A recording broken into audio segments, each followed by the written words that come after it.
Okay. Yeah, and so yeah, we're 6'5" Creedmoor fans, and I've got only hunting guns on me here tonight, but we have a 5 1/4 pound 300 PRC, which you can imagine belts a little bit. So Yeah, you bet. Hey, we should introduce him to the 6'5" Rooster. Hey, Sean. No kidding. We're live, by the way, Ross. I was trying to catch as much of you telling that story as we could. Oh, we're live now, are we? We are, yeah. Fantastic. I do my best work live. My greatest failures and my greatest achievements have all been achieved live. Not live streaming necessarily, but live in the sense that a 54-year-old man understands it. But sober or inebriated? No, I'm sober. No, I mean when you do your best work live. Yeah. No, definitely not. But I try my best all the time. That's all we can do. Right on. Mm-hmm. Well, hey guys, welcome to the First Focal Plane podcast, episode 19. And just like a certain group of diseases, we keep coming back. We're not cancer. Like chlamydia.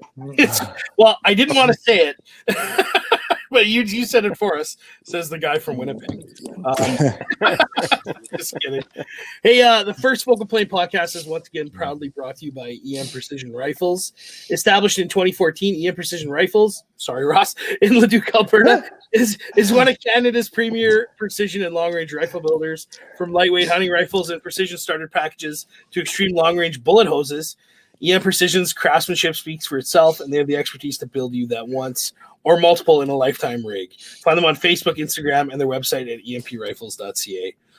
So, and certainly a fine outfit. Absolutely, I know they're by reputation, and they are an excellent service that they provide to the Canadian shooting community. You bet. You know, Ross, if you find it offensive that ad read is at the top of the page, you can always get involved, eh? You cannot offend me, first of all, and getting involved is. If I got involved here, I'm not sure how much trouble I could create, really, because it's me preaching to the choir, but yeah, but I prefer to do my troublemaking at sort of liberal fundraisers and such things, But, I gotcha. But, nice. I'm with you. That's speaking of fundraisers, we have to pay some bills here. Hey, hang on, I'll get my credit card. That's right. Wait, stop, Sean. Wait. Okay. He gets his credit card. Yeah, we got to scan that, right? All right. We're also brought to you tonight by Bolt Action Coffee, exclusive award-winning specialty coffees, boasting specialty coffee cupping scores of 85.5 or higher. Bolt Action Coffee Roast will get your morning started right and keep you on target all day long. Choose between Scopes Up, Overwatch, Suppressed, or for limited time only, enjoy Bolt Action Coffee's commemorative Suppressed 11th hour. I assume that's decaf. It is. Yeah, okay, fair enough. But hey, when's the 11th hour limited time offer up until? I would assume the end of this month. I would assume. Yeah. Because they have to fresh roast it and everything where they get it from, right? So. So it's roasted in the roast is aged in wine barrels, and proceeds from the sales of the 11th hour going to our own Canadian veterans. You can find Bolt Action Coffee on Facebook, Instagram, and their website at boltactioncoffee.com. So Miles says it's good. It's good till Monday. So Monday, use our code, and I'm not sure if our code applies to this, Miles. You can clarify, but use code First Focal Plane in all caps to get 10% off your order. By doing so, you guys help the show, but also you're helping out like for this special cause too, right? Going to veterans. So is Miles on here now somehow? He's watching live. Hey Miles, remember my 50th birthday party in New York City and the culture that we experienced? Do you remember that, my friend? Oh God! I kind of want to hear. Should we get Miles on to hear about this story? Send him the link. That would be hilarious.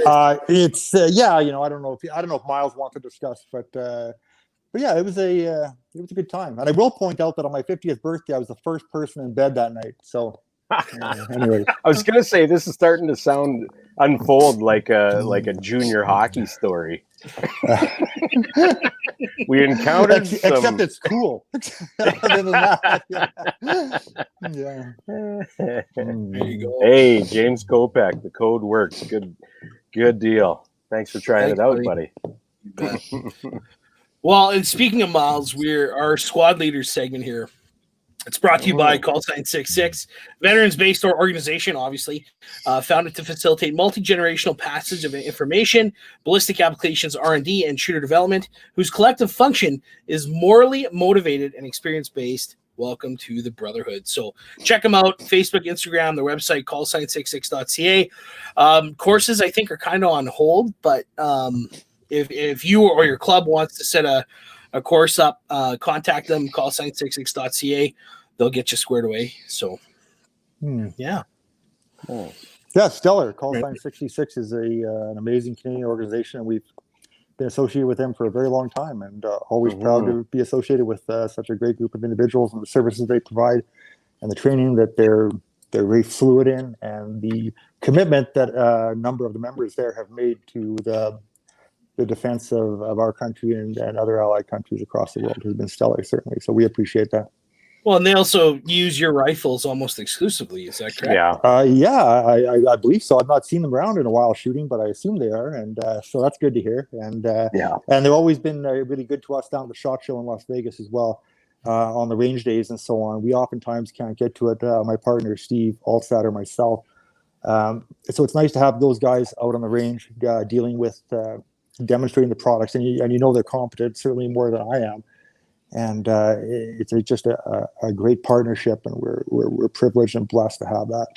Well, they speak highly of you, so that's not me, maybe, but yeah, but absolutely. Well, the company, the company, and I would also like to point out something quickly.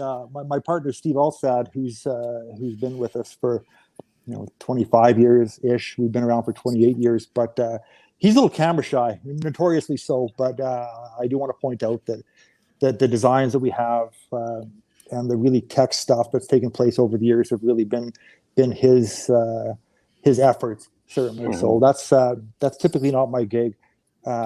So anyways, just a shout out and kudos to my partner Steve. Over the years, we've had our ups and downs, but he's a brilliant man, and if he's watching right now, which he's probably not, but he might hear about this somehow. But anyway, here's to you, Steve. Anyway, there you go. Oh, isn't that sweet? Yeah, that's excellent.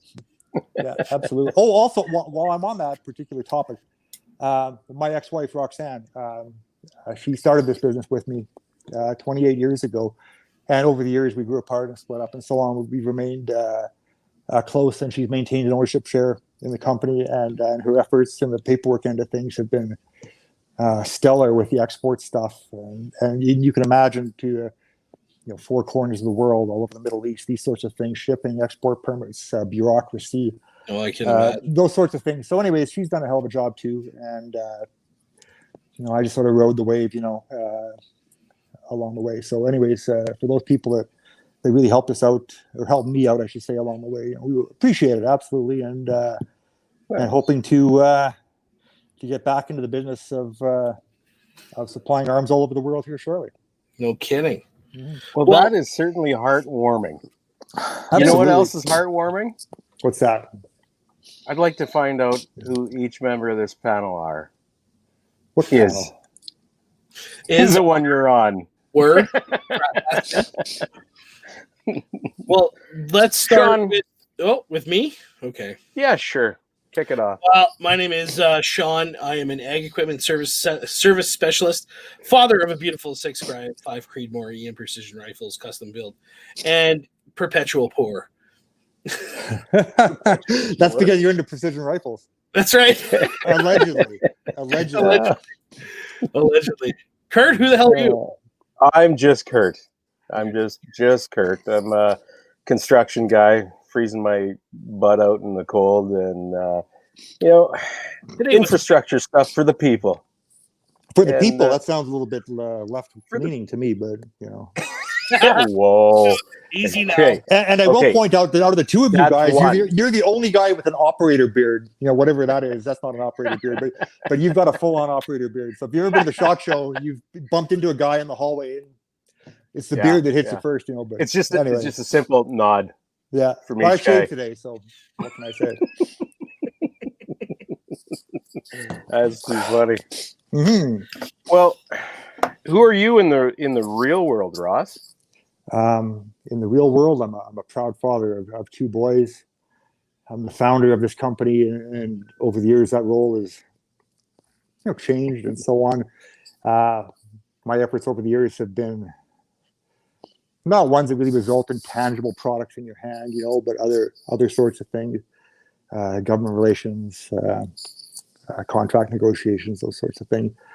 So I try not to define myself in any specific way, but it's been a hell of a ride. We've been all over the world, literally all over the world, and seen the most incredible places and seen the worst shitholes you can imagine. Seen the most competent military type snipers in the world and the fucking worst at the same time. Anyways, but yeah, just the using guy the same equipment though. Yeah, they managed to. I can go on and on about that, but I won't. But no, just a guy that really never thought always thought there was nothing I could not accomplish, and that was just a stubbornness and stupidity, really. But yeah, so you go through that, and one day you wake up and you realize that you're sitting in a hotel in Abu Dhabi, and there's a function at the Canadian Embassy that night that you're invited to, and you wonder how the fuck did this happen? Yeah. Just a dumb redneck from Winnipeg, but they called himself a gunsmith back in the day, and but anyway, so yeah, that's it. And I'm a big game hunter, a dog lover. Long walks on the beach, those sorts of things are all a hippo killer. Yes, I shot a hippopotamus at in the brainstem, and if we zoomed in on the skull, I could show you right where the bullet shattered that whole area. But wow. Anyway, what did you use to dispatch that sucker? 375 H&H with a 300 grain Hornady solid. No and, kidding. Wow. Yeah, he died instantly, so that was good. On the same trip, my oldest son shot a 17-foot long crocodile, which is down in my basement right now. If we get adventurous, I'll take my phone down there and have a look. But anyways, so yeah, it's been a long, strange ride, certainly. So, but I appreciate every minute of it. And despite the challenges and the hardships and those things that go along with that sort of effort, I would never change a thing. Ever. That's good. Well, we're gonna dive into that. Deep. You know what? We have an excellent question for diving right into it. Hit me. Where the heck is it? Right here. Yeah. How many world militaries How many militaries around the world have adopted PGWs since PGW's foundation? Okay, well, adopted is a little bit of a tricky word, okay, because it can involve a big army contract or a smaller special forces type thing. I will say that we have over 8,000 militarily deployed sniper rifles in service across the world in various military organizations, including Canada and the Middle East and Ukraine, which we're quite proud of, actually, because everybody wants to shoot at Russians, right? So the Crimea is a wonderful place in the summer, I tell you. But so those sorts of things, and a lot of people don't know that, that we've had that sort of presence in the world, but we've done it quietly.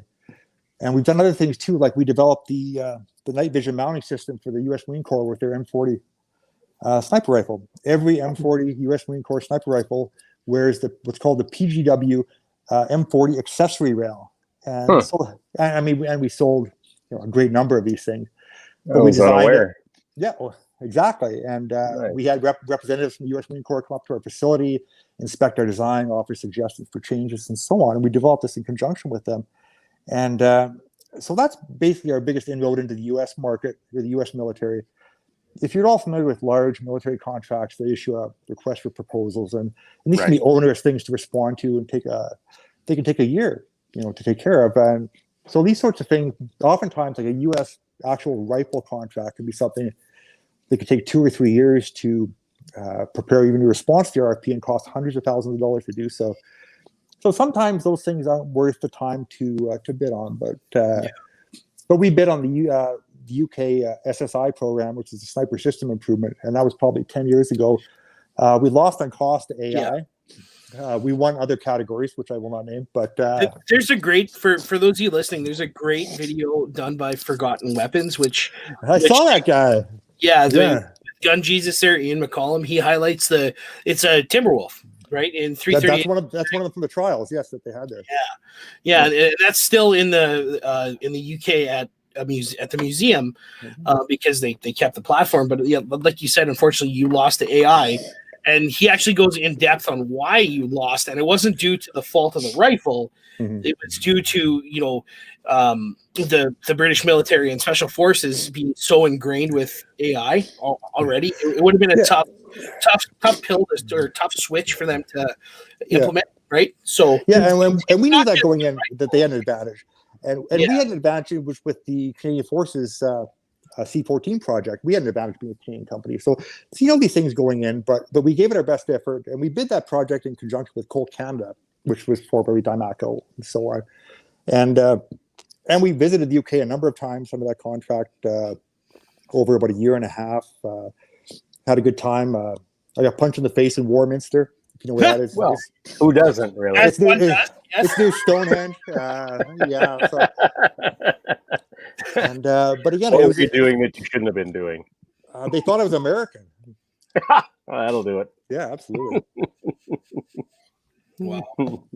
Well, and what people don't really understand is when you bid on a military contract, you're not just bidding on supply of the rifles.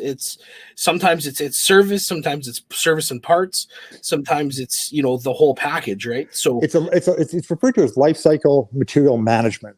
LCMM, and it's an onerous undertaking. And when we were doing that in a serious way, we really weren't that experienced with it. And our first baptism by fire was the Canadian Forces the medium range sniper weapon system, which ultimately became the Timberwolf C-14. And that particular trial they ran twice for reasons that will drive my partner Steve insane, and they still will. And I don't think I'll get into it, but it involved a difference in documents between radius and diameter, and I'll leave it at that. So thank you, bureaucrats. Anyways, but those sorts of things. In the early days, we didn't really cover ourselves off that well on that, So you learn, as you go, and we're still learning as we go. And I still consider myself, not a great businessman. I consider myself sort of a entrepreneur type, that is sort of has rode a wave for a long, long time, and but like I said, it's been quite a ride, and I wouldn't trade it for the world. Well, let's back up a little bit. How did PGW get started, Ross? Well, it was called Prairie Gunworks at its inception in 1992, and I started the company after graduating from the Colorado School of Trades gunsmithing school in Lakewood, Colorado, across from Guido's Nickel Bar on Colfax Avenue. So you can imagine, right? And yes. And they taught two things in the school. They taught gunsmithing and horseshoeing. And my workbench was right across from the horses, so it was always some excitement going on with that. And anyway, so yeah, it was. And I was always into hunting. I was into bolt action rifles. Was what I was interested in. The first rifle I ever bought was a 257 Weatherby because it was the fastest gun I could find, and I didn't understand ballistics that well then. And I thought that 100-grain bullet would be awesome at 1,000 yards versus bullet with a better BC and so on. But so I always had that fascination, and I graduated from there and started the company. It initially was operated on my mother-in-law's garage at the time on Oakenwold Avenue in Winnipeg here, and it was sketchy as fuck, I'll just say it. But having said that, I sort of parlayed. You had a business in Winnipeg running out of your garage that was sketchy as fuck. My mother-in-law's garage, not my garage. We didn't have a place to live at the time, my wife and I at the time. And so my love of bolt-action rifles, my love of big game hunting, my love of fast bullets that fall off quickly after 400 yards, unbeknownst to me at the time, and those sorts of things. I started doing some custom gun work with custom wood stocks and so on, and I ended up having some work featured in Rifle Magazine, which you might remember. Stan Trzanek was their custom corner guy, and they featured a custom gun builder every month. And I got in there once on a rifle I built on an old 09 Argentine Mauser action in 270 Winchester with this beautiful walnut stock that I hand carved and did the checkering on it and all the inletting, and did the metal work on the gun and did the cold rust blue on the metal. It's a far cry from what we do today, and it's a different lifetime for me. I don't think I could ever do it again. But I mean, initially that was this great source of pride in probably 1994 or 95, I forget. It's on the wall in the shop, the article, but. And then some other different things in magazines and so on. So I started to have a bit of a name in customizing of guns. And then I've been to, I think, 20 SHOT shows. I've been to a lot of SHOT shows. And I'm never going to another one again, actually, so it can fuck right off. All right. And, yeah. So, so it was at the SHOT show, and there was a company at the time called Rifles Inc. A gunsmith by the name of Lex Webernick was producing a machine down Remington action rifle on a lightweight stock with a pencil thin barrel, and they were 5.5 pound guns. I picked one up and I was like blown away. I'm like, holy shit, this is like so light, and I decided I wanted to do that sort of stuff. And the exact, the timeline, I'll get it all wrong, but Steve, my partner, was initially a customer. And I wrecked a lot of his stuff back in the day, so he's a little bitter about that, but he fixed it all himself. And so we started to chat about manufacturing, and he had some expertise in that, and we started thinking that we wanted to build an action, and we did. We built a titanium action on a Bridgeport milling machine, an old Chinese knockoff South Bend blade, and so it was this thing that started from that, and the next year we were at the SHOT show displaying this stuff. So fantastic. How do you like taking a hack at titanium for your first action go? Child's play. Yeah, I'm sure. It's like aluminum with an attitude. Yeah, big attitude. Absolutely. Hey guys, I just gotta put my dog out here. He's whining at the door. Yeah, get him out of here. His name's Chester. His name's Chester. If anybody's wondering. All right, hang on. Chester. Asshole. Let's go. I'm glad this podcast is like relaxed. Guys, don't be shy. If you have any questions, let's have them. Because Ross is here to tell all, apparently. Yeah, it's a good thing. He's giving her. I want to know why he doesn't want to go to SHOT anymore. Miles says, he says that now until until January comes along again, I'm sure. Wow. Shane's question's a decent one. The new one here. Yeah. Yeah, we'll have to ask him when he gets back here. He's talking about German nuts. I'm coming back. Sorry about that. You're good, man. Make it snappy. Let's go. You can't hear us, can he? All right, gentlemen, I apologize for that. I'm flying. My God, that took forever. I'm flying solo tonight here, so it's a little bit tough. So anyway, we got a question for you. Yes. You see that up at the bottom of the screen, or can you see that on your phone? Okay. Anyways, Shane's asking, what's the opinion on straight pull rifles? The Germans go nuts for straight pull rifles. Are they quicker from a professional perspective? You mean a straight pull type bolt action that rotates the lugs out of battery? Yeah, when you pull the handle. That's right. A lot of moving parts there. My serious answer is I really don't know that much about it to offer an opinion on that. I would if I did, but if it's German, it's really bossy. So yeah, and loud, angry, and loud, just angry. And prone to getting clogged with things, but no, that's right. I really don't know, so I can't offer an educated opinion about that. There you go. Well, there you go, Shane. Come up with something better. Yeah, do better. Okay, so you were working away in your mother-in-law's garage, right? Yes. You know what occurred in my brain is that in Winnipeg, in a garage, a business. probably doesn't narrow it down a lot. I dare say in Winnipeg, at least in some parts in Winnipeg, there's a lot of businesses running out of garages. Oh yeah, no doubt.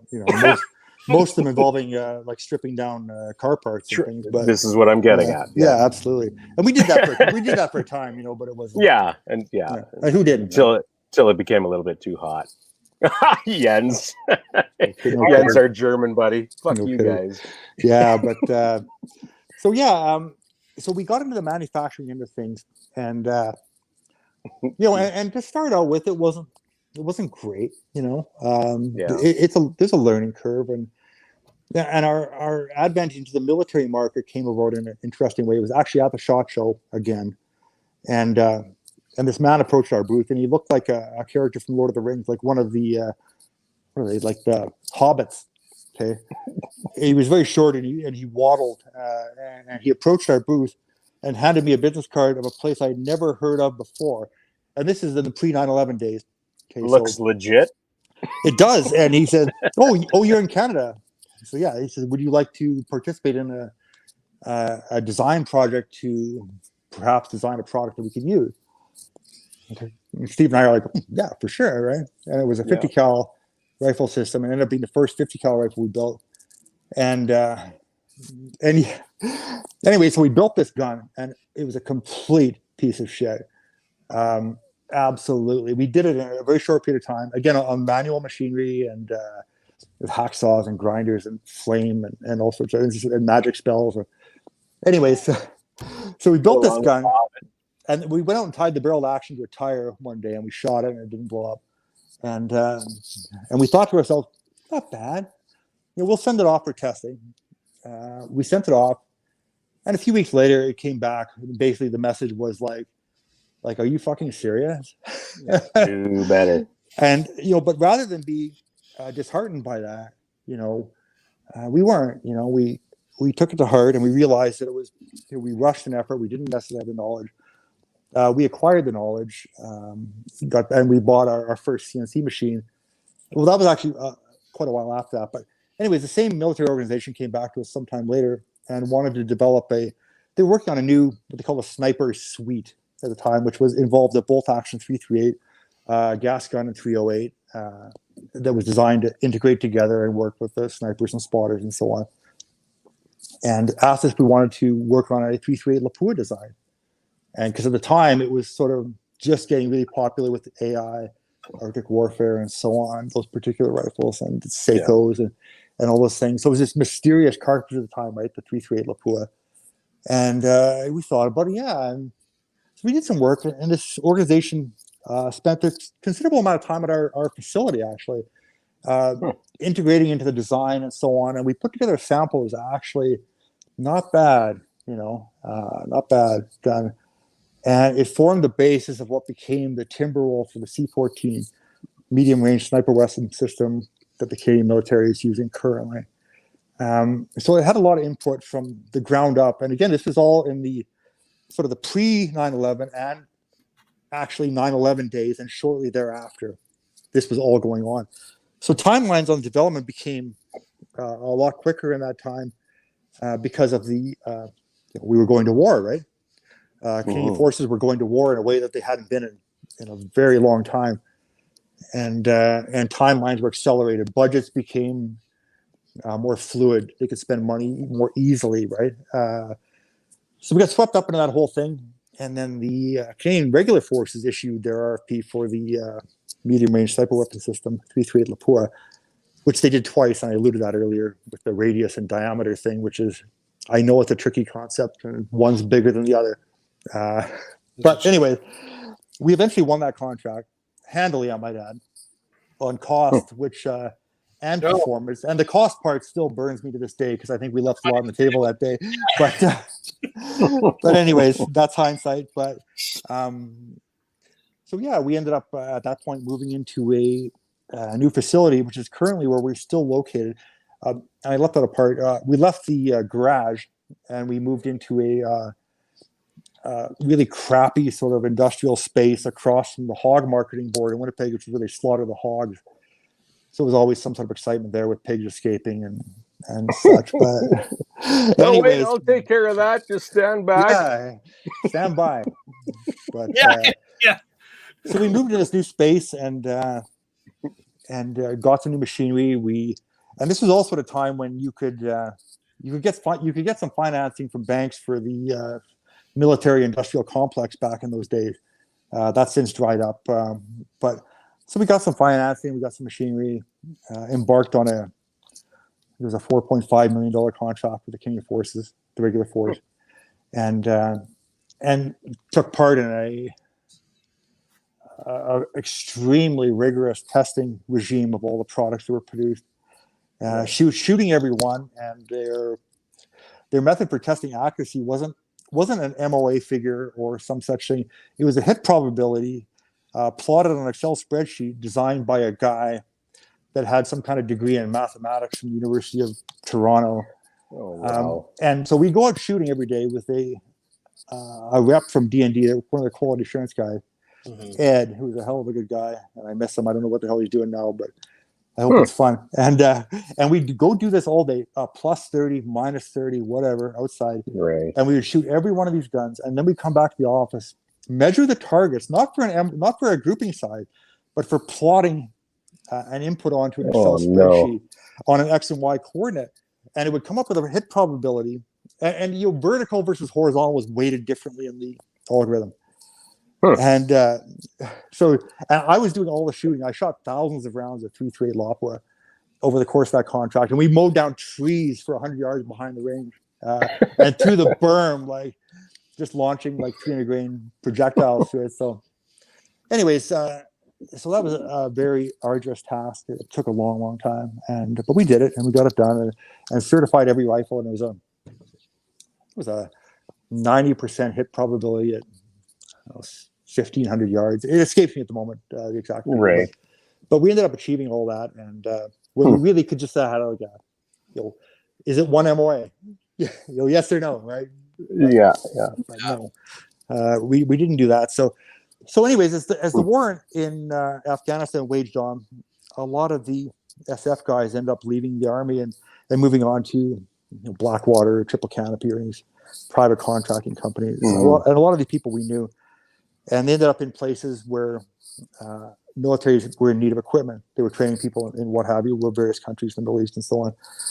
So we had a lot of exposure through that, and we ended up in a situation where we were getting contracts that did not involve RFPs, that involved like a 3-page fax, versus a 400-page document, for an order, and just sort of having those things snowball in that part of the world. We established training programs and life cycle material management programs. They're training for maintenance. The training for the actual use of the weapon systems wasn't our thing, but it was taken, part and parcel. Right.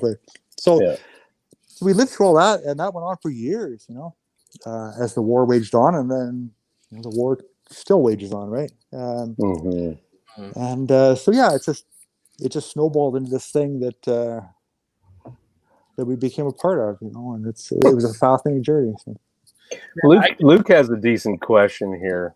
It kind of ties in with that sort of stuff. How much of a pain in the ass is it getting an exporting license? How appropriate for these days. I could talk about the procedure. The last export permit that we had issued was, and for a country in the Middle East, I'm talking about, it was probably 2 years plus, and our Prime Minister Castro was in power, of course, and his hench person was Chrystia Freeland at the time, in charge of global affairs, and we ended up in an epic battle with the Department of Global Affairs, they call it now, but Foreign Affairs or whatever, and they wouldn't issue the export permit. And it really, the survival of our company counted on this, and it was a multi-million-dollar project. Like, it was huge, and we already expended significant funds on just having the contract, because we never had a problem getting export permit before. And they dug in on this, and this is one of the things I did. I spent probably a year and about 80% of my sanity, and 90% of the brain cells I had left, along with the help of some some good folks that were lobbyist types and so on. One of them now, who is the director of communications for Aaron O'Toole, I might add. So good job. And so we fought that battle hard and long, and it sucked a lot out of our company because we were hemorrhaging cash. Yeah. And we had goods sitting there that we had paid for that we couldn't export because, all of a sudden, Fidel Castro's son had decided that we couldn't export goods to that part of the world, but any sort of other sketchy shit, he was all for, right? Don't get me started. I have no idea what you're talking about. Anyways, so yeah, we ended up in a situation where we were threatening legal action, despite the fact that we had no funds left to do it, and it was a huge gamble. And the day before, it was scheduled to go before a judge, where they would have to justify they would neither issue the export permit or deny it. That was the thing, right? They would never make a decision, which is typical for liberal caught somewhere in purgatory. Liberal politicians, in particular, are notoriously good at it, and Prime Minister Chrystia Freeland is extra good at it, and she's the real Prime Minister, of course, as you all know. But so this went on and on, and we eventually had this thing. She signed it. She fucking signed it. I couldn't believe it, and it was this crazy thing. And but at the end of it, in a weak moment. I think it was just and we had pressure being applied in the House of Commons by political friends of ours and so on, in relationships we'd fostered over the years. And it was just it was a fascinating time, but it was also horrifying, because you realize how vulnerable you were to the whims of a change of government that is all of a sudden is causing problems with defense exports, not just for us, but for everybody in the industry. And I know many companies that were in the same boat. And so yeah, it was a real tough situation. And I got to let my dog back in. I apologize. 1 second, gentlemen. Sitting there howling at the door. Now, would that be from a Crimean export, or is that when the restrictions came on? Do you know? Not sure what the hell that would be.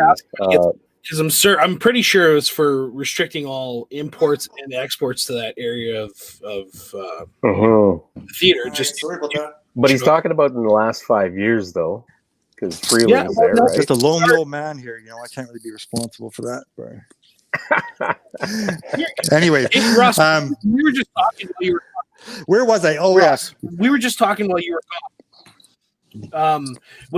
Just more specifically, was that due to the Crimean no, this was nothing to do with Crimea. This is the Middle East. It wasn't Ukraine. Okay. This is well before the Ukraine situation developed. So and then there was also, I also learned there's a difference between millions and billions. Okay, whether it's a bank or a government or what have you. A certain Canadian entity was having zero trouble exporting goods, while we were having a world of trouble. And again, billions and millions, right? And I wonder why. I don't know. A factory in Southern Ontario that employs 4,000 people. I don't know. So anyways, you learn lots of things about that, and so you end up winning. Okay, but we'd already soaked up most of our margin into wasted time and professional fees and so on. So anyways, it's just it's just a strange situation, but nonetheless, we learned a lot about those sorts of things. So yeah, getting an export permit can be tricky. Ukraine, having said that, Minister Freeland is of Ukrainian heritage. That one was signed immediately. Oh, of course. No kidding. Absolutely. But again, Ukraine versus certain Middle Eastern countries are, politically speaking, an easy sell. Canada is full of Ukrainian immigrants here who are very passionate about their homeland. Yep. And Winnipeg in particular, I spoke at an event with a member of Parliament, James Bazan, who's, the most Ukrainian MP in the House, and a wonderful person who I am very fond of. But he dragged me out to speak at a Ukrainian fundraising event here in Winnipeg, and to speak about this particular thing. And the people there were talking about, they wanted to purchase goods and send it to the Ukraine themselves. And I explained to people that you can't purchase guns from us and just ship them to the Ukraine. That can't happen. But then they ship tents and boots and long johns and helmets and all kinds of things, you know. So again, it's politically speaking, it's an easy sell, right?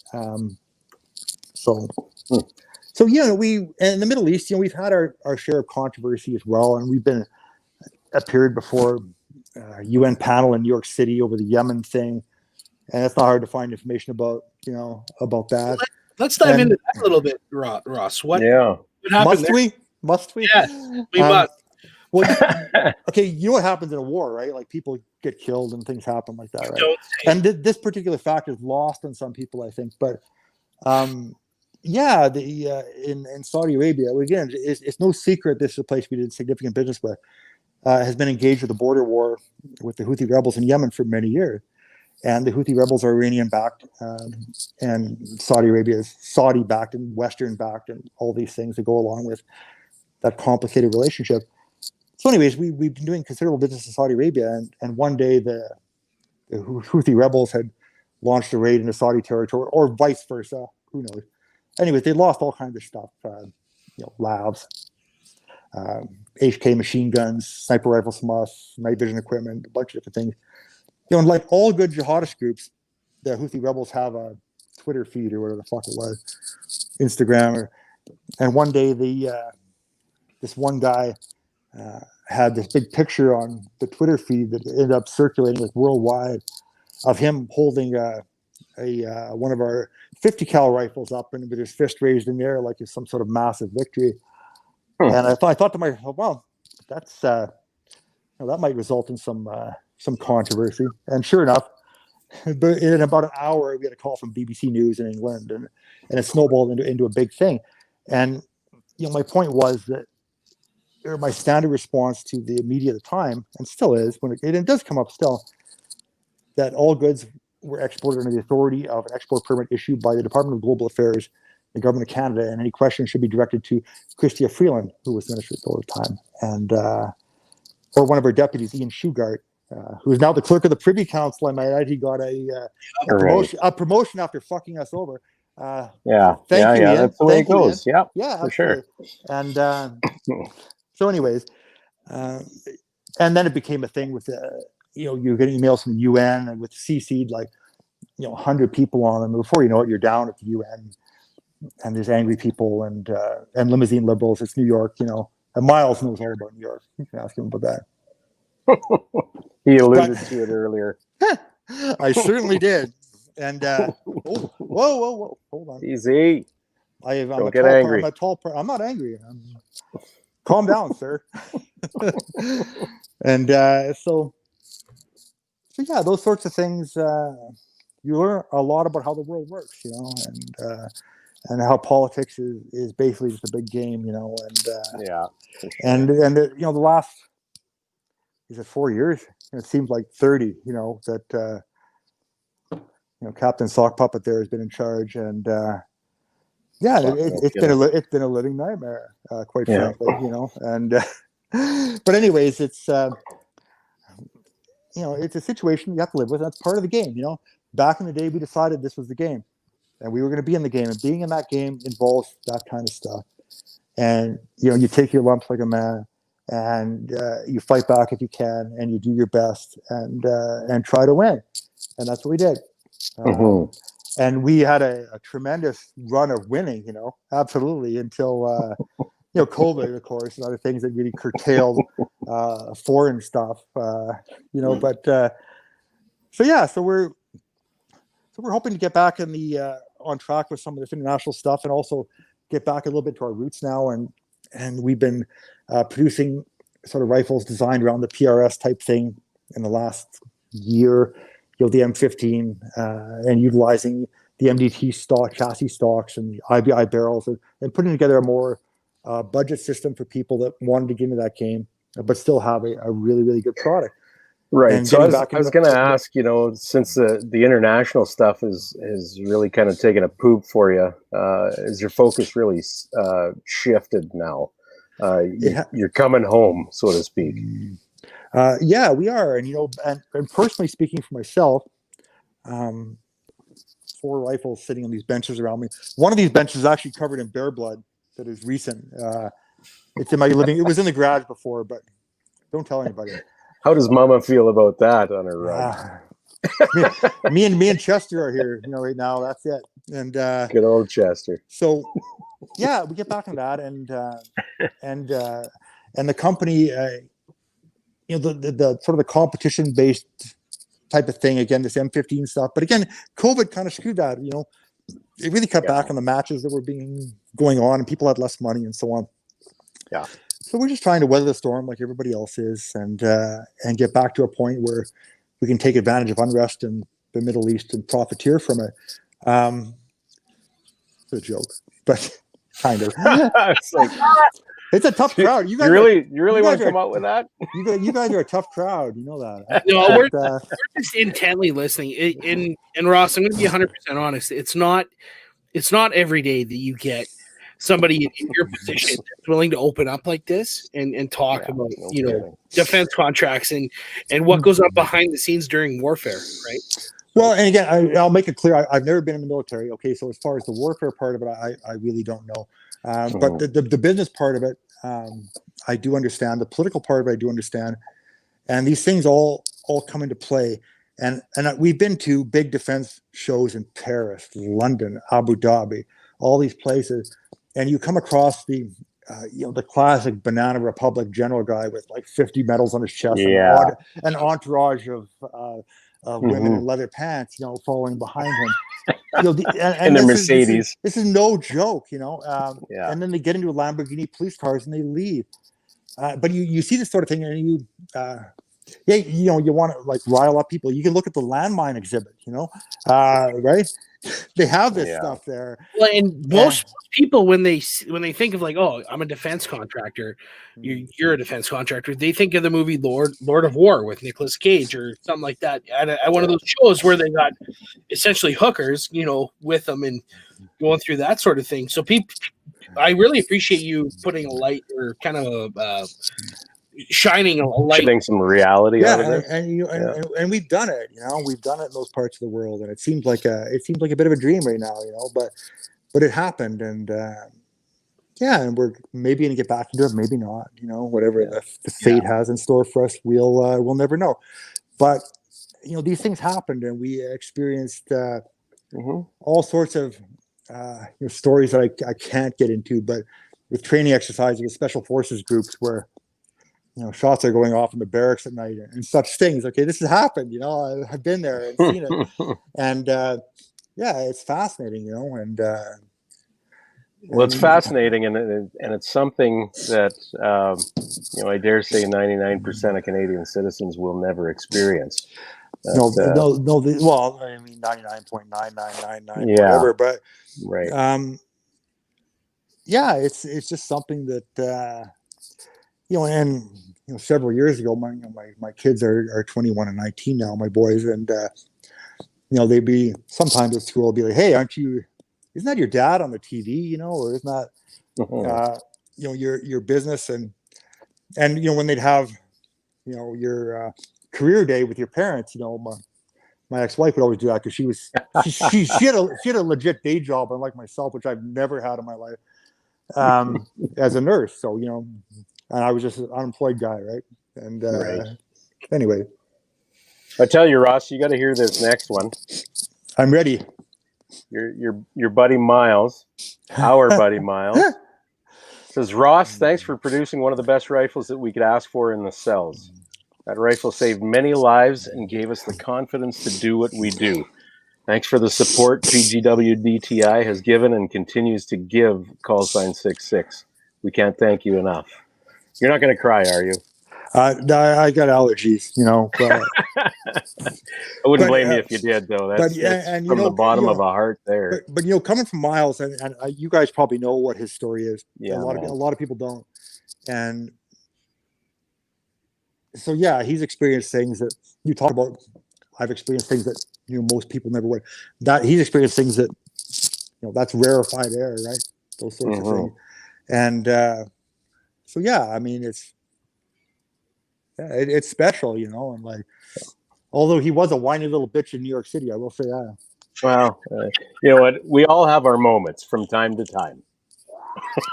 Is it okay to vape on your show? Definitely. Yes. No, you're giving off the wrong smoke signal. They're just nicotine. But Doug Rodenbush also stated what most people fail to recognize is that more often than not, sniper rifles save more lives than they take. Well, this is one of my points I try to make, and I've done major media interviews with CBC Radio nationally and so on, and I've always pointed out that this whatever the douchebag's name was at CBC, I forget, but yeah, name like, one. How do you sleep at night producing weapons that can kill people like 1,500 yards away? Go fuck yourself. And, that's what I meant. But what I actually said was we produce a discriminate weapon system. That's it. Far more so than some sort of bomb or a cruise missile launched from a submarine or some such thing. Sure. And instead of taking out somebody in a building where there's 50 other people, you can have a team that's trained like in miles, a guy like that. They can sit there on a mountainside for 77 days or whatever, and do whatever they do that none of us will ever experience, and end up having the opportunity to take a life and achieve a goal, but also to save God knows how many lives at the same time. So it's critical. It's absolutely critical. And you try to make that point to the various limousine liberals and various media organizations and so on, and it's lost on them. It absolutely lost on them. And again, they look. This is not a sniper rifle. Okay, well, it might be. It's a 5 3/4 pound 300 PRC. Anyway, but it looks scary. Okay, and there's companies in Winnipeg that make components for guidance systems and missiles. Okay, and they go through the same export permit process we do and so on. Right. Their products account for far more indiscriminate death than ours do. And however, but they're okay. It's a computer chip or some such thing, and it is what it is. So anyway, you bet. Well, let's talk. Let's talk about that M15 platform you just put up there. Yeah. So that's one of your strives into the commercial market, correct? And it's been a pretty big effort put out in that. So, well, let's talk about it.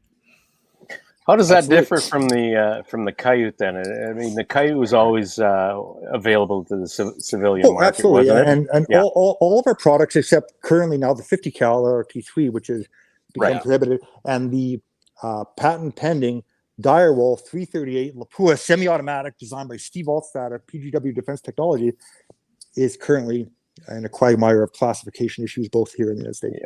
Anyway, so aside from those two things, all of our products are available to anybody that holds a non-restricted firearms license. Yeah. All right. So there. Was there a question? I forget.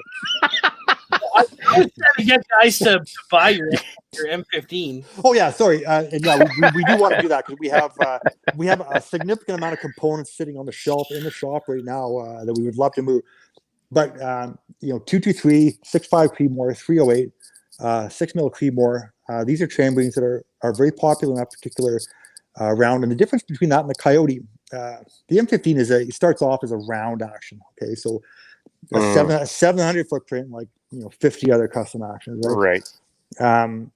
So it starts at life like that. So it's much less expensive to produce.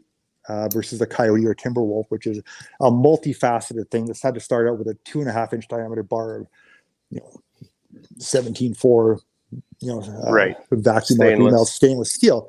Yep. And so, anyways, it's simpler to produce. We use a less expensive stock on it. The various offerings from MDT, which is a wonderful Canadian company, and a great success story, I might add. Yeah, man. Along with IBI Barrels and the good folks there that we've worked hand in hand with for a long time, as well as Trigger Tech, the Richardson boys who I've known forever, and and all those good things and great Canadian companies, absolutely. So we were able to put together a less expensive package. However, the profit margin on it is less than we would traditionally enjoy, and we were hoping to make it up on the volume, like anything in that sort of market. And currently, we're selling. We're having a good run. We're having good performance, good reviews. They're all tested by our precision rifle specialist, Nathan Wright, before being shipped out. And he's forgotten more about precision shooting than some schlep like me will never know. And and I do mean that, and it's absolutely true. But anyway, so we put these together, and they're going out the door at a fairly reasonable price, comparatively speaking to other offerings. And yeah, people having great success. But again, COVID, the refusal of bigger chains like Cabela's to pick them up, and we put a big effort into this. Trying to get them into stores versus small dealers that we currently are selling through small dealers or direct. And so that's been a bit of a challenge. And dealing with something like Cabela's is like dealing with the government. It's tough to get a meeting with the right guy, or woman or person or whatever they call it, right? It's like when I was trying to talk to Chrystia Freeland myself, I went to Ottawa a bunch of times and was always like, right. I got ghosted, by her. And, do you know who I am? Don't you know who I think I used to be? Yeah. And exactly. Anyways, but her loss, no doubt. And I know she's not listening. But even if she was, you'd still say it, admit it. I would, because I'm that bitter, Fucking A. And so yeah, it's a great system. It shoots fantastic. We've got all kinds of components in stock. We can get them together quickly in virtually any configuration a customer can think of, from 223 to 300 PRC. We've done them in. So they're straightforward, easy to get together. The quality control is amazing. All the receivers and bolts are run through our coordinate measuring system, the Mitutoyo machine we have that measures all critical tolerances on every critical part and identifies any flaws in them. And partnerships again with IBI or MDT or Trigger Tech. My God, like this is not just a Canadian thing. This is like a dream team for the entire world. It really is. And except the least known company of all those is us. And right, and we're trying to fix that. And so are there two different action lengths for that M15 then? Yes, M15 and M18, and we're not doing much with the M18 in the particular in that particular type of rifle.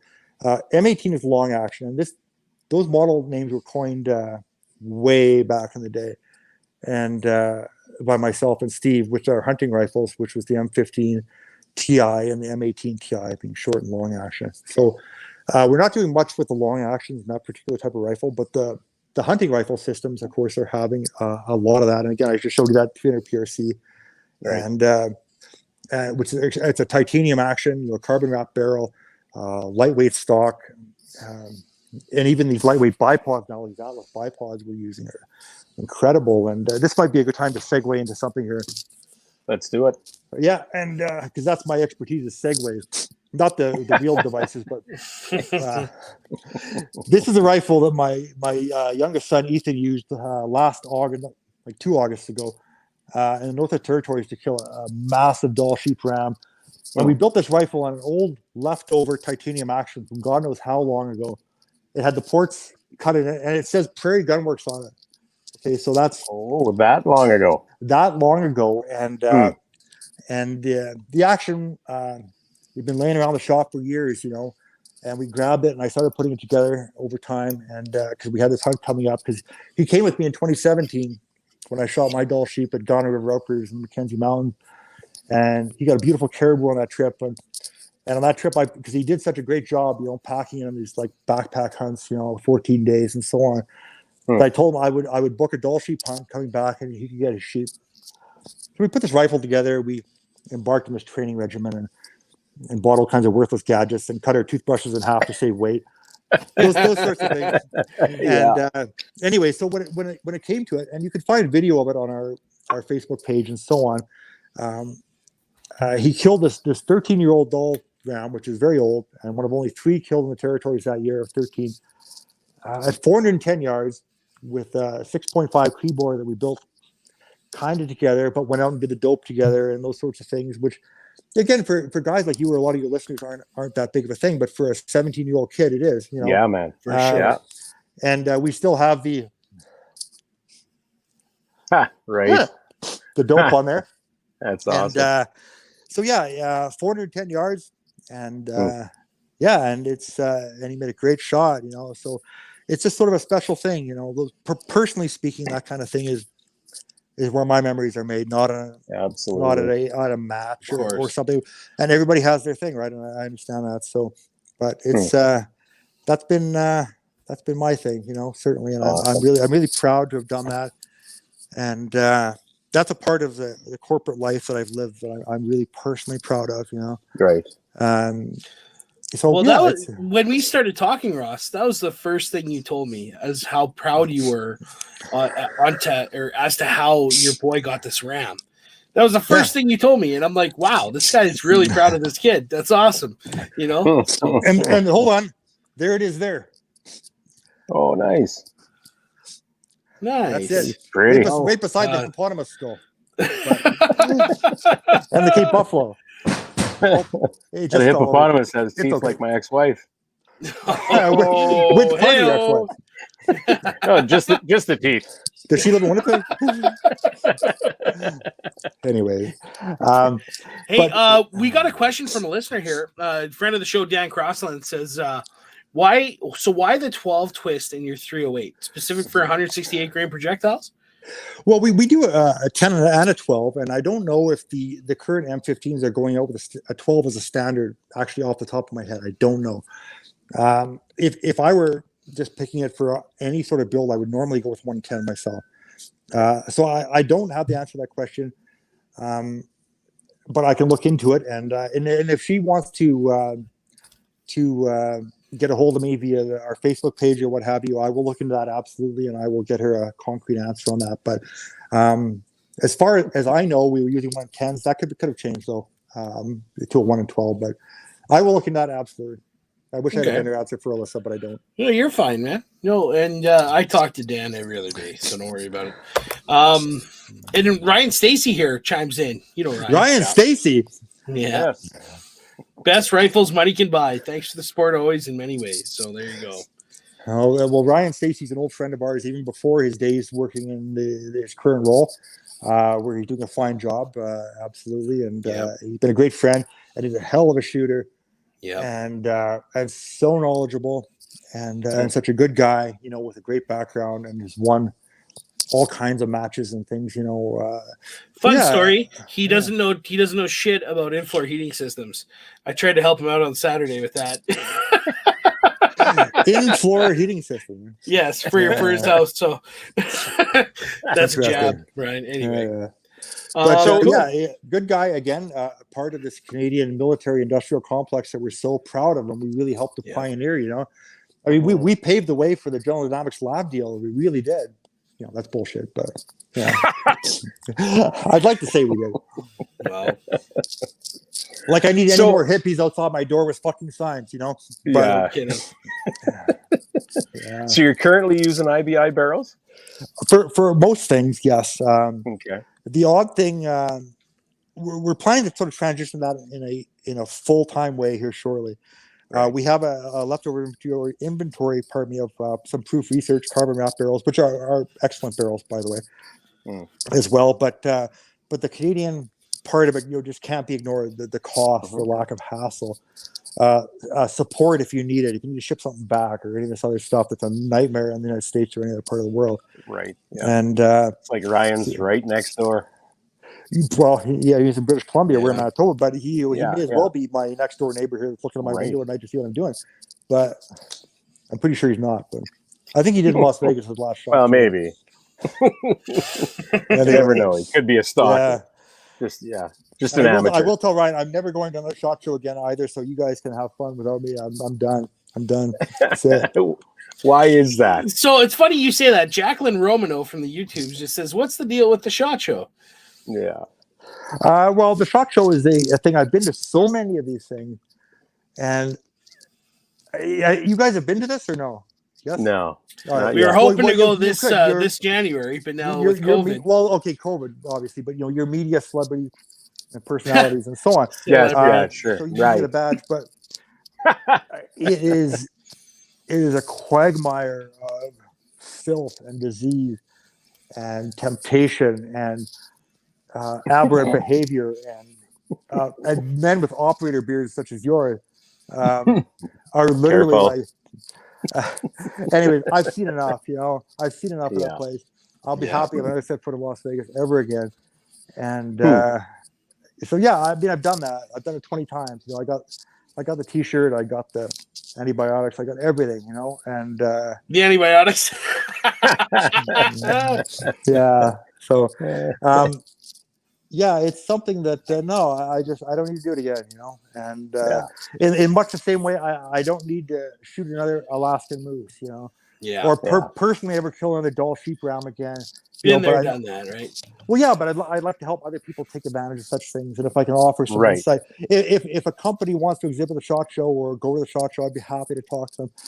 And even if they're competitors of ours, I'd be happy to talk to them. Or if somebody wants to know what it's like to backpack in the Mackenzie Mountains for Dall sheep for 2 weeks, I'd be happy to tell them. I'd be happy to give them input. So they can learn about these things, you know. So that's kind of the point. All the above things, don't do it. I'd be happy to talk to him and tell him, will suck and it will hurt like nothing else, and you will pay a fortune to do so. But when it's all over, you realize you had a great time. And if you enjoy discomfort, go ahead.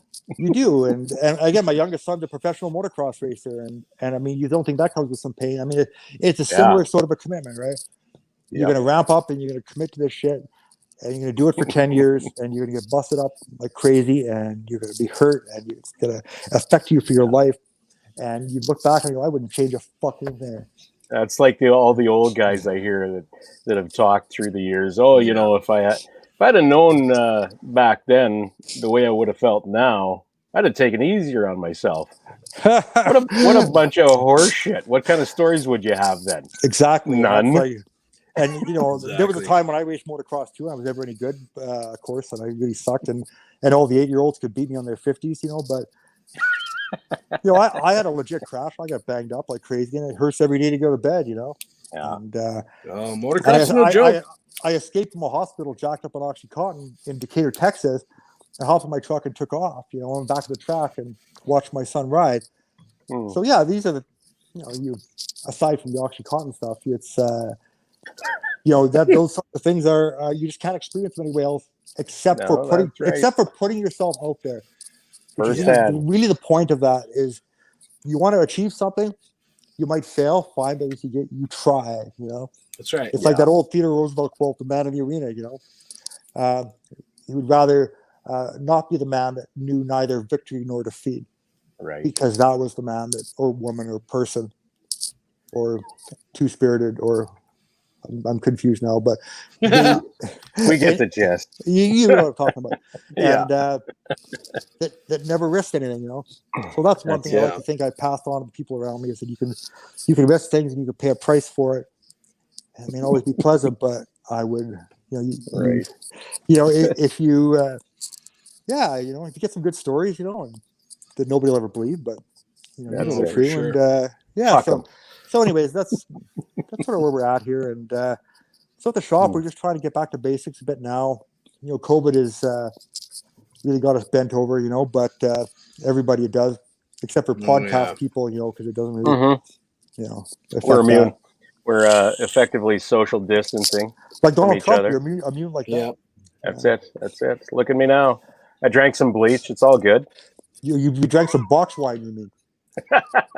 Drank some Gibson's Rare 12. Oh, Gibson's, yeah. That's right. I know some guys like Gibson's, but absolutely. Well, you know what, Sean? Should we pay some bills again? Yeah, go ahead, Kurt. All right, just a little break here. Email us at info@ffpp.ca. Where the hell did that go? And tell us about your EM Precision rifle builds, videos of you or yours shooting, or questions or comments you might have for us. Also, go to firstfocalplane.ca to view some of EM Precision's builds, as well as a full video review of one of their builds. We got to get some pictures up, hey, Sean? Well, we got to get a new website going. We haven't got that going fully yet. But due to multiple reasons, but we're going to have Kurt's full review of the Blueberry up there. It's on YouTube right now. Yeah, so just a dashing guy in a plaid shirt talking about a rifle. That's right. No doubt. With a gorgeous beard, an operator beard, I've come to learn. Yeah, apparently that's a classic. Todd Hodnett operator beard. Absolutely. Todd Hodnett.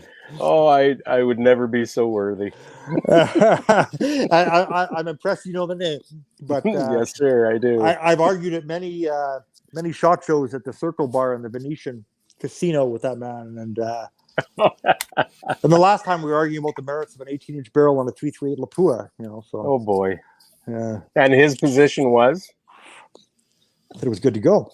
Yeah, it was. Yeah. Well, anyway, how far do you want to reach out? That becomes the only question. It depends on how long your beard is really the question. Well, it's a ratio, with a long beard, you can reach out further. This is basic physics.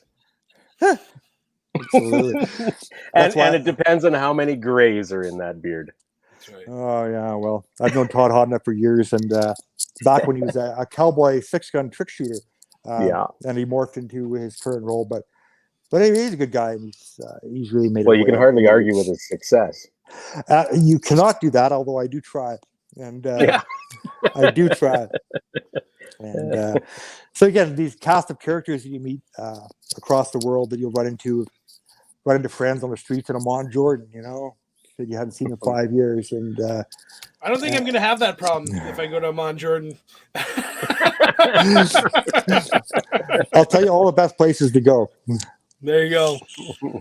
Then do not rent a horse from a Bedouin guy at the Petra historical site, because I couldn't see any problem with that at all. That horse will buck you off on a steep shale slope when you're wearing shorts and flip-flops, and you will get annihilated.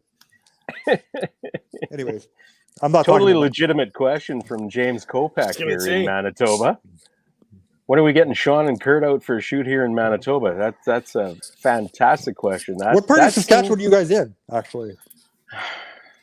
Well, I'm in Regina. Yeah, I'm currently just outside of Regina. Yeah, but living in no, I'm just up the road from Sean at the moment, doing a job. Oh, a job! A job. A Netflix series, but my entire family's from Saskatchewan, and sorry, but to wait hear on Rock Glen. On the Montana border. Right? Yeah. Yep. You bet. Nice. And a bunch of Norwegians that got shipped on a train from Halifax and dumped off in the Rock Glen area. And the first thing they did was build a ski jump.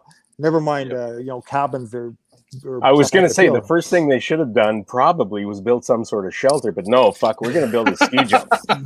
So, a bunch of tall, handsome, strapping men, and sure, we're gonna make a ski jump. Never mind that shit. Yeah, and they perished. No, obviously not. I'm here. Apparently not.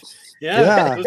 Those ski jumpers know how to propagate their stock. I'll tell you what. Clearly a very virile group, but right. Anyway. Hey, you know what? If there was a horn, you'd be tooting that motherfucker all night long so far. That's right. I got lots of horns in here. I can toot some, maybe, but don't toot your horn on camera. That's this is an adult show, but it's not that type of adult show. So, well, you encourage drinking and vaping and God knows what else. And anyway, yeah. So, what lies ahead for PGW? It's a little bit of unknown right now, actually, and whatever it is, it'll be exciting. I guarantee you that. So. Yeah, we need to evolve into something, and we're trying to do that right now. But COVID's messed with that, like it has for everybody. Everybody in our industry or any other industry is suffering because of it. The customers have left to spend. Things like matches aren't going on like they used to. Yeah, I didn't the OIC. Thank you. Fuck you all. Yeah, and that's hunting season is going on okay, thank God. But so yeah, we've got some irons in the fire. We're working on a parts order overseas right now of significance, which is nice, and trying to round up some other things using our connections and expertise and things that we've come to possess over the years, and dealing with competition and our place in the pecking order, which is we've always been under attack in this market, and that goes to the territory, and it's not good or it's not bad, it just is what it is, and we've been that. And that's fine. I'll wear that as a badge of honor, and I think we all will. But sometimes there's people have success doing that, and that's what it's all about. We went after AI back in the day in a big way. We beat them in Canada. We should have beat them in the UK. But we didn't. So this is just part of the game. You want to be a money grubbing capitalist swine. That's what you got to expect. And and we're all in on that, and we're going to keep delving into new product development, and like the Direwolf 338 Lapua semi-automatic sniper rifle. This is an incredible piece of machinery designed by Steve, my partner. Patent pending, I might add, in case any of your listeners want to rip it off in their mother-in-law's garage. and those sorts of things, and even projects that we put on the back burner years ago. Like we worked with, I won't say, guys with operator beards out of Virginia Beach. Okay, good. In the States, on a miniaturization of base bleed projectile technology, which is artillery technology as it applies to sniper bullets or high power rifle bullets that could increase the BC of a bullet by about 80%. You guys know rifle shit. Okay, does that sound cool? Sounds cool. I'm wondering what. I think our heads collectively kinked when you said that. Yeah, so and go on. And again, we have done this with some success, not consistent success, and not in many years. But we're going to bring that. We're going to start looking at bringing that stuff back, and bringing up all these old projects and old connections and different things that we had to walk away from years ago because we were so busy profiteering from the filth and misery of this shitty world. So one should. Absolutely. That's right. And so we're going to look at those sorts of things and try to partner up with different people again. And getting military groups interested right now is, again, it's a tougher sell. COVID, things kind of winding down. Yeah. And the budget's being tighter. The entire world. Yeah. So I'd say nobody wants to fight anymore. Fuck's sake. Well. Wow. Anyway. Now, on a manufacturing side, Ross, how hard is it to acquire raw materials nowadays? Are you finding it tough? Or no, it's not a problem. No, the quantities we deal with it's significant, but not in a sense of a massive plant producing parts for trucks or whatever. No. Okay. What about the right materials, though? Yeah. No, no problem with that. No. Chemistry is all good. No, whether it's titanium, like a 6AL4B titanium, or the 4140 heat treated special lead chromoly, or the 174 stainless, or the Project 7416 stainless from Carpenter Technology. All these things are easily available for us now, and they have been for a long time, and the quantities that we need them. So, just wondering if you can elaborate on which, sorry? No, I'm kidding. I'm just being a dick. I can elaborate on anything you want. Trust me. I'm picking up on that. Try me. No, I'm good. Well, I don't know what I'd like to pick your brain more about some of your operations contracts, but we're not going to go down there on the. You can ask general questions if you want. I mean, if it's something I don't think I can answer, I won't. Do you have any cool stories? Like, what's your coolest story that you can tell in regards to, dealing with foreign militaries? Well, I've been Miles in New York. Yeah, Miles is not a foreign military, but he might like to think of himself as one. I think my coolest military story involves a thing we were at CFB Meaford once, up on the what is it? Yeah, whatever one of the Great Lakes it is. One of the big Great Lakes. Not the small one. And we were at a training exercise, taking part as a manufacturer, and all sorts of things went on that particular trip. In the shacks that were like super shady, but nobody was allowed to the range control. MPs weren't allowed to check anything because it was all like secret stuff there. But no, we ended up spending a couple of days stealing rocks on the shore of Georgian Bay for a warrant officer that needed it for a garden back home outside of Ottawa. And it doesn't sound that cool, but it really was, because he just didn't give a shit. We loaded up a 1-ton pickup truck full of rocks and stole them from an army base and took them back to his house, and we put them in his garden. Folks at home, I guess you're gonna just have to use your imaginations. That's right. So that and on the same trip, we witnessed a vehicle lit on fire by 50 cal API rounds that littered the range, and all sorts of debris and eco hazards and so on. And witnessed an OPP officer put a round into the mirror in the bathroom while playing a taxi driver. You talking to me sort of game. All that uncommon. Yeah, so that kind of stuff. And I didn't mention any names, so I think it's okay. But yeah, you're good. Yeah, I don't know. But well, here. I got a question. Rob from Gothic Line Armory says, as you talked about some of the new direction of PGW, how do you see the market growing for precision bolt action, and what kind of legs do you see a trend like this having? I think the market is good. I think it's sound, but the COVID thing has just thrown a massive wrench into the whole thing. Definitely. And it's interrupted cash flows of all businesses. Oh yeah. And customers and people are scared to put up the cash and so on. And I get it. But the market is strong, and the market is strong for custom hunting rifles. It's strong for PRS rifles, and the development of that particular segment of the shooting sports is critical, even to the military aspects of the shooting sports, because these things typically drive military technology as civilian development. Okay, we know that. We know that's true because civilians have the ability to do whatever the hell they want, and militaries don't. Here's your ammo, here's your gun. That's it. It's like, do you have any Ratumbo? It's like, no, we don't have Ratumbo. We've got 250 or 300 grain Lapua Skeeter, and that's it. So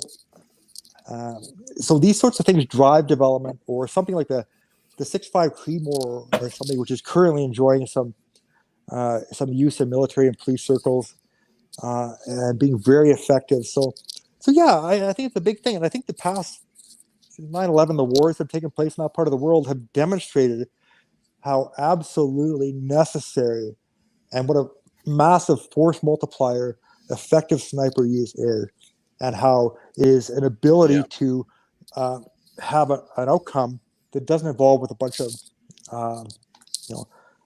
collateral damage, so to speak.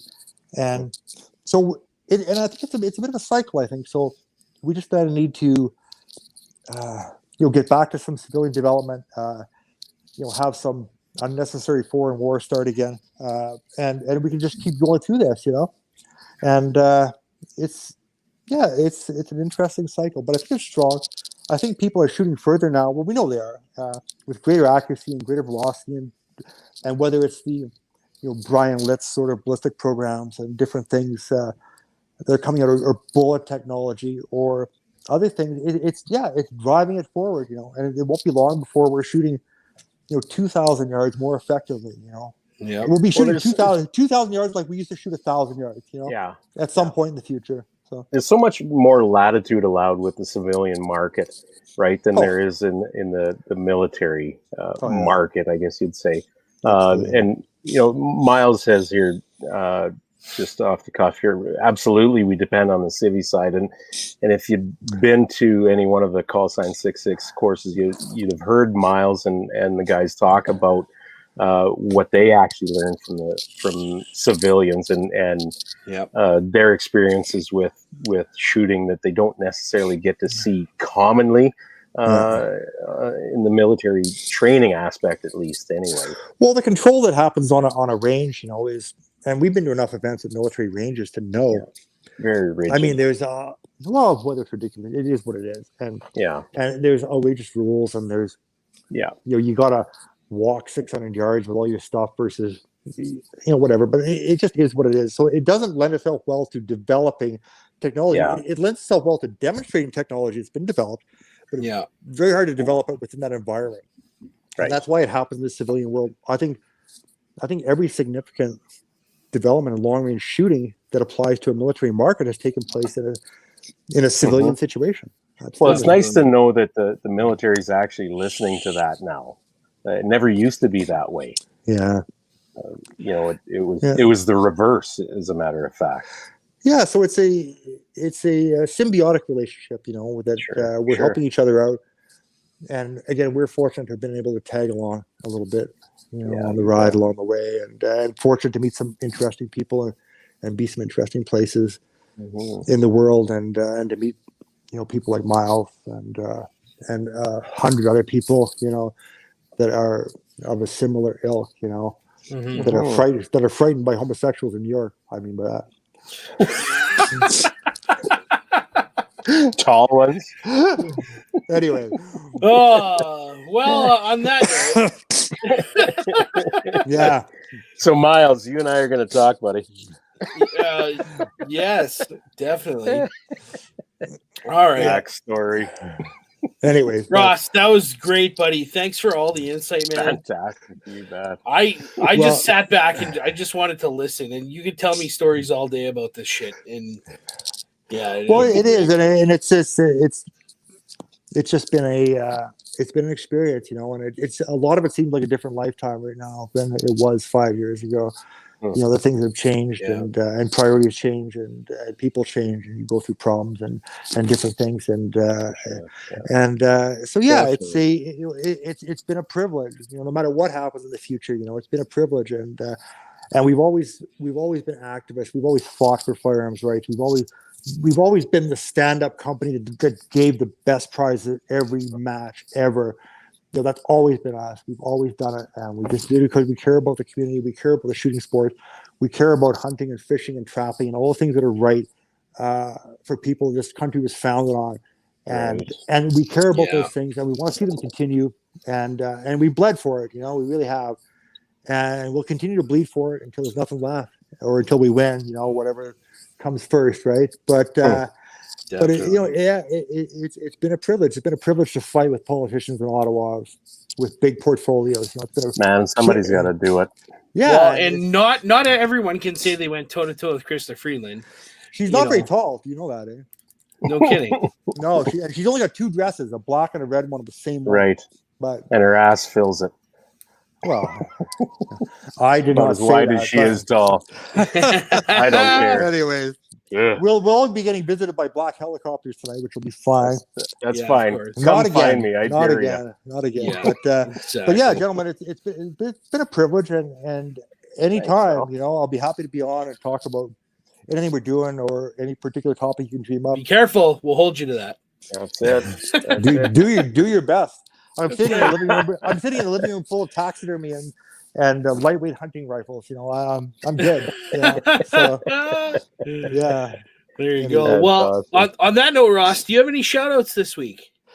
Again, I gave my shout outs at the beginning to the people that I grew up with in this company, and shout outs to Nathan, our client services rep and local long range shooting expert who does a fantastic job. Our staff, employees that we've been recently forced to lay off. Oh no, that hurt. Oh, no. Absolutely, that hurt, and because we value people above all other things in our organization, and good people make it work. And we, and you get to the situation and it hurts like a motherfucker, to do it. And my children in my life, my long suffering girlfriend, who is an amazing source of support for me, and is learning to kill things quite regularly now, which is awesome. And don't forget about Baxter or whatever your dog's name is. Chester. Chester. He's asleep. Hold on. There he is. There. Chester. He's a good boy. He's a good boy. Yeah, that's him. All right, but and everybody else in my life that's caused me problems, they're giving me support. You've all been a part of it, so I thank all of you. Yeah. Just bring your worst or bring your best, and this company will be there to face it. And until the bitter end, whatever that might be. But or at least until Ross runs out of box wine. That's I'll be down to the Melback here shortly. And, there you go. I crushed a bottle of Carnivore myself throughout the show. Carnivore. That's the official wine of soccer moms. Is it? Absolutely. It was a gift. I crushed one red cup. There you go. Red Solo. That's because you were so enthralled with the conversation you couldn't even bring yourself to drink. So that's right. Yeah, that was a great conversation. Kurt, who do you got for shoutouts? Bennett Extreme Range Outfitters bought a rifle off their auction there last night. You betcha. Always good. And of course, I want to shout out the Hillside Smoke and Q, the people that are feeding us down on our project here. Pride of Lums in Saskatchewan. Yes, sir. You betcha. I'm telling you, I am not suffering. I can tell you that. Those people feed the living shit out of you. Absolutely. Well, that's all. Hillside awesome. Smoke and Q. Absolutely. But yeah, so to all your listeners out there, wherever they may be, whether it's Saskatchewan or Manitoba or worldwide, son, wherever, that's how we do. Or New Jersey. A shout out to my friend Ed Ponzini, listening in New Jersey. He's a pharmacist in New Jersey that's ordered a rifle from us. And my long-suffering Alaskan guide, Zach Shrum, who is the most horrible person I've ever met in my life. And he's put up with me on 40 days on Kodiak Island trying to kill a 10-foot brown bear, which we haven't done yet. And it's all his fault, but I'm kidding, Zach. And anyways, but yeah, all those things. And to everybody out there, just keep on pounding whatever you believe in and whatever you love, and whatever you hate. That's right. Whatever gets you up in the morning, just keep doing it. Yeah, absolutely. I'm going to get a sticker made. Just pound it. Anybody, just pound it. Absolutely, just pound it. But anyway, it's been a pleasure, gentlemen. And yes, sir. Yeah, it's been awesome, Ross. Anytime, And awesome. You come up with anything new, you debut it here. For sure. I got lots more, so just let me know. I'll be there. Deal. Well, shout out to Miles for hooking us up with you here, Ross. This was a great episode, dude. It was phenomenal. Apologies to Stevens. He'd rather play Call of Duty than come on the show this week. So lame. We ran out of time for you, but also we had Ross. So sorry, dude. Big shout out to John Johnston and his band, the Dirt Road Scholars, for the kick-ass music. Woo. And yeah. That's it, guys. Appreciate it. See you next week. All right. All right, gentlemen. Sayonara. All right, take care.